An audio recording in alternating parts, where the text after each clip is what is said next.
National Herald case में ED द्वारा जो चार्जशीट जारी की गई है उसमें सोनिया गांधी और राहुल गांधी के नाम जो है वो शामिल है। इसके विरोध में देश भर में प्रदर्शन किया जा रहा है और शिमला में भी जो है वो कांग्रेस कार्यकर्ताओं द्वारा आज प्रदर्शन किया जा रहा है। ईडी कार्यालय है छोटा शिमला में, ईडी कार्यालय के बाहर जो है वो कांग्रेस कार्यकर्ता एकत्र हुए हैं और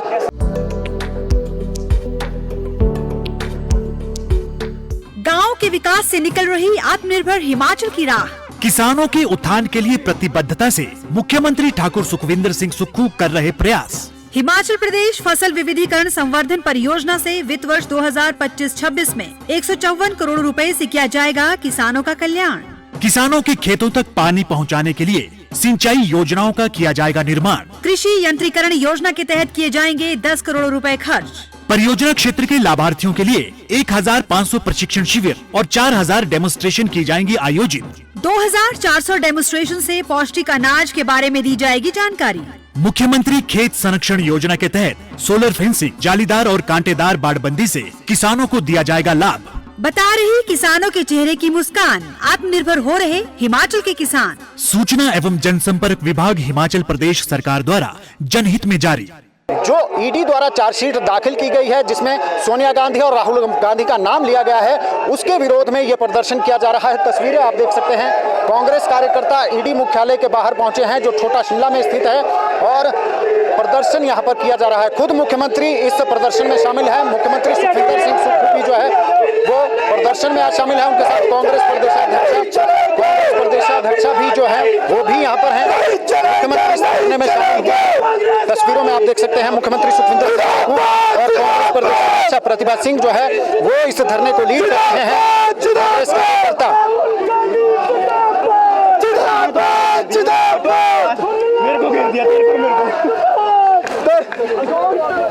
कांग्रेस कार्यकर्ता ईडी के खिलाफ नारेबाजी कर रहे हैं, केंद्र सरकार के खिलाफ नारेबाजी कर रहे हैं और खुद मुख्यमंत्री सुखविंदर सिंह सुक्खू, पंचायती राज मंत्री अनिरुद्ध सिंह और लोक निर्माण विभाग मंत्री विक्रमादित्य सिंह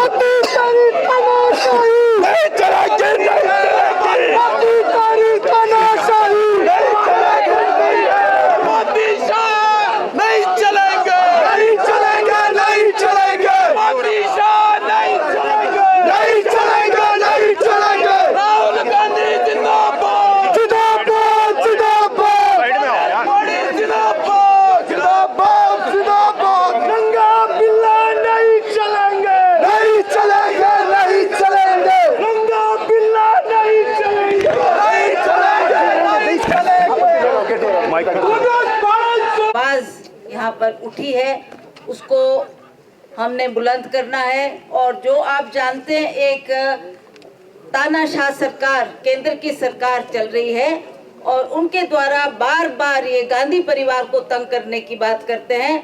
पिछली मर्तबा भी हम इसी स्थल पर इसी जगह एकत्रित हुए थे, उस वक्त भी इन्होंने इस तरीके की एक कार्रवाई की थी।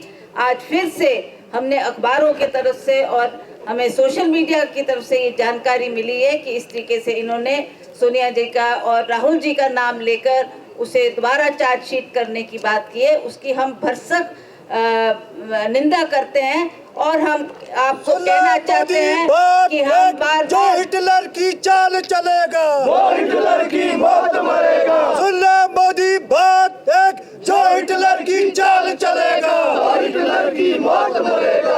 और ये बात भी सही है कि जो हमारे मुख्य मुद्दे हैं उनसे हमारा ध्यान भटकाने के लिए आज केंद्र सरकार इस तरीके की घटनाएं कर रही है, ताकि चाहे वो बेरोजगारी की बात है जिसकी आवाज बार बार राहुल गांधी जी ने पार्लियामेंट में उठाई, चाहे वो हमारे बढ़ती हुई महंगाई की बात है उसकी बात उन्होंने उठाई, जो अदानी की बात बार बार राहुल जी करते हैं और उसी तरह से मणिपुर की बात करते हैं। किसी भी विषय पर मोदी जी ने और उनकी टीम ने, चाहे वो शाह साहब थे, अमित शाह जी, उन्होंने उसके ऊपर कोई भी ऐसा वक्तव्य नहीं कहा पार्लियामेंट में जिससे लोगों को संतुष्टि हुई है।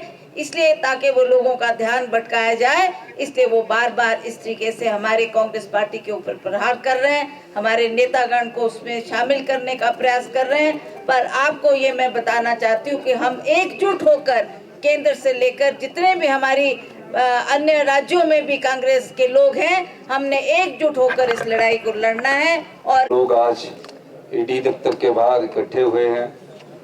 ईडी का जो कार्य करने की प्रणाली है उसके खिलाफ आज ये हमारा इस दफ्तर के बाहर धरना है। और मैं ये मानता हूं कि एक नेशनल हेराल्ड एक अखबार था जो कांग्रेस पार्टी का अपना अखबार है। उस अखबार में ना तो कभी पैसा लिया गया और ना ही स्थानांतरित किया गया। फिर ये कैसा केस बना दिया गया? और ईडी का केस बनाते हुए 11 साल पहले तक कोई भी ऐसी बात नहीं है सामने आई। सिर्फ राजनीतिक मुद्दों से ध्यान भटकाने के लिए इस प्रकार की कार्यप्रणाली की जाती है। गांधी परिवार वो परिवार है जो नैतिक मूल्यों पर, जो त्याग पर, जो पारदर्शिता पर और ईमानदारी पर जीना जानता है। इस देश की आजादी में गांधी परिवार की प्रमुख भूमिका रही, देश को बनाने में उनकी भूमिका रही। और भारतीय जनता पार्टी के लोग जानते हैं कि अगर देश में लोकतंत्र मजबूत है तो कांग्रेस पार्टी जो मुख्य विपक्षी दल है उसके काम मजबूत है। और मुख्य विपक्षी दल में अगर कोई नेतृत्व मजबूत है तो माननीय श्री राहुल गांधी जी का नेतृत्व मजबूत है, जो सिद्धांतों से समझौता नहीं करते, जो हमेशा गरीब, दलित और जो पिछड़े वर्ग के लोग हैं, आम जनता उसकी लड़ाई को लड़ते हैं। राहुल गांधी पूरे संघर्ष करो। पूरे देश में आज कोई मोदी सरकार के खिलाफ बोलने की कोई नेता हिम्मत करता है तो वो राहुल गांधी जी है। और इस प्रकार उनको चार्जशीट करना उन भारतीय जनता पार्टी की सरकार की मानसिकता को दर्शाता है कि वो राहुल गांधी जी से घबराते हैं। पर कांग्रेस पार्टी राहुल गांधी जी के साथ मजबूती के साथ खड़ी है। पूरी सरकार उनके साथ मजबूती के साथ खड़ी है। 11 साल बाद जिस चार्जशीट की बात कर रहे हैं, ये चार्जशीट चलती रहती है, लेकिन क्यों ये चार्जशीट दाखिल की जा रही है? जो मुख्य मुद्दे हैं, देश के मुख्य मुद्दे क्या है? आज बेरोजगारी चरम सीमा पर पहुंच चुकी है, महंगाई आसमान छू रही है, गैस का सिलेंडर अभी 50 रुपए बढ़ाया गया है। और जिस प्रकार से टैरिफ लगने जा रहा है तो पहले ही इस प्रकार की ध्यान लाकर कि इन मुद्दों से ध्यान भटकाकर इस प्रकार की बात की जाए ताकि लोगों का ध्यान इस तरफ जाए और इन मुद्दों से उनका ध्यान हट जाए। इस प्रकार की बात भारतीय जनता पार्टी के लोग हमेशा अक्सर करते रहते हैं। और गांधी परिवार को किसी भी चीज से कभी भी कोई डर नहीं लगने की जरूरत, क्योंकि कोई आदमी जो होता है वो जीवन में जब भी जीता है तो शान से जीता है, ईमानदारी से जीता है। श्रीमती सोनिया गांधी तो वो नेता है जिन्हें प्रधानमंत्री की कुर्सी मिली, लेकिन प्रधानमंत्री की कुर्सी के बाद उन्होंने कहा कि मैं इस कांग्रेस पार्टी की सेवा करना अच्छा समझती हूं, और उन्होंने प्रधानमंत्री की कुर्सी का त्याग किया।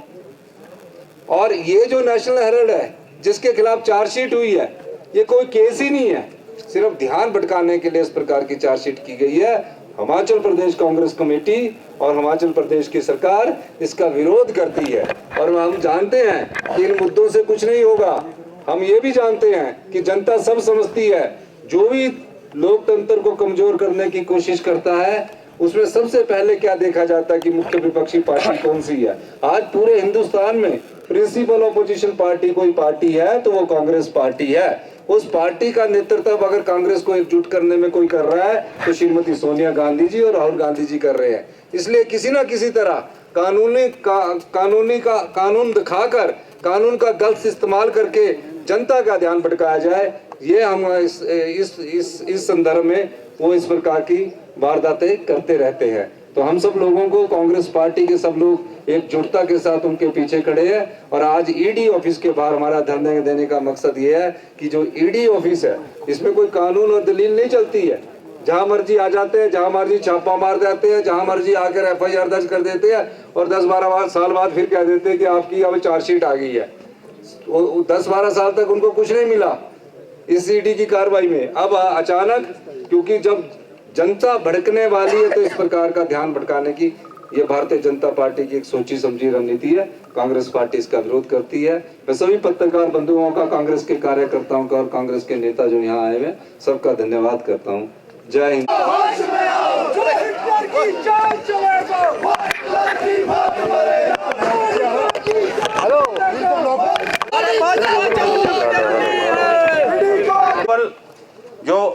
मूलभूत समस्याएं आज देश में, आज बेरोजगारी की समस्या है, महंगाई।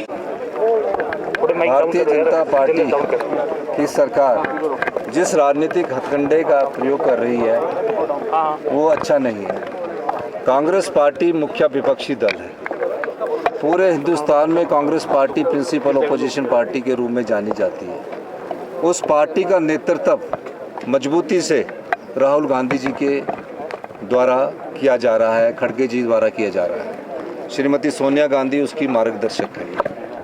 अब जनता से ध्यान भटकाने के लिए जो महंगाई चरम सीमा पर है, जो बेरोजगारी चरम सीमा पर है, इस प्रकार की हरकत करके वो जनता का ध्यान भटकाना चाहती है। और चार्जशीट जो कि नेशनल हेराल्ड केस में की गई है, पर ये पता करने की जरूरत है कि नेशनल हेराल्ड अखबार किस पार्टी का है। वो आज़ादी के बाद से कांग्रेस पार्टी का अखबार है और आज़ादी के बाद से कांग्रेस पार्टी उसका संचालन कर रही है और उससे कोई एक पैसे का ना तो स्थानांतरण किया गया और ना ही एक पैसे का कोई इधर से उधर हुआ है। कांग्रेस पार्टी का अपना अखबार है, उसमें अगर कभी कोई चेंज किया जाता है तो कांग्रेस पार्टी की अपनी मर्जी है उसको चेंज करने की। लेकिन किसी प्रकार से लोगों का ध्यान भटकाने के लिए, जनता के दिमाग को डाइवर्ट करने के लिए इस प्रकार की हरकत की जाती है, जो कि भारतीय जनता पार्टी की हमारी सरकार, हमारा पार्टी निंदा करती है। सर, आप पांगी दौरे नेता के खिलाफ ईडी का इस्तेमाल कर देते हैं। फिर क्या होता है कि ईडी एफआईआर दर्ज करती है, फिर उसके लिए एफआईआर दर्ज करने के बाद कोई जो इनके साथ मिलकर समझौता कर लेता है वो वॉशिंग पाउडर की तरह मिलाकर वॉशिंग पाउडर मिलाने के बाद वॉशिंग मशीन से साफ होकर निकल जाता बीजेपी की। और जो इनके साथ समझौता नहीं करता तो उनको बार बार तंग करते हैं, फिर चार्जशीट लगाते हैं, फिर कोर्ट के तहत वो चार्जशीट कहीं स्टैंड नहीं करती और बाइज्जत बरी हो जाते हैं। ये अपना राजनीतिक समय व्यतीत करते हैं, ये ईडी का इस्तेमाल करते हैं। और ईडी का इस्तेमाल ये जब से कर रहे हैं, जब से जो भी नेता इनके खिलाफ कोई आवाज़ उठाता है उसके खिलाफ सबसे पहले कोई कार्रवाई होती तो ईडी की कार्रवाई होती है। यही मैं कहना चाहता हूं। बहुत बहुत धन्यवाद। तो ये कांग्रेसी नेताओं ने, खासकर मुख्यमंत्री खुद यहां पर पहुंचे थे ईडी डायरेक्टरेट के बाहर और साफ तौर पर कहा है कि जो ये कार्रवाई हो रही है ये केवल और केवल जो मुख्य मुद्दे हैं जिनसे आज जनता त्रस्त है उनसे ध्यान भटकाने के लिए जो है वो इस तरीके की कार्रवाई की जा रही है। उन्होंने साफ तौर पर कहा है कि कांग्रेस के कार्यकर्ता सोनिया गांधी और राहुल गांधी के साथ हैं, फिर चाहे जेल जाना पड़े या फिर कोई और आंदोलन करना पड़े। दैनिक सवेरा टीवी के लिए शिमला से कैमरामैन डीसी भारद्वाज के साथ गजेंद्र शर्मा।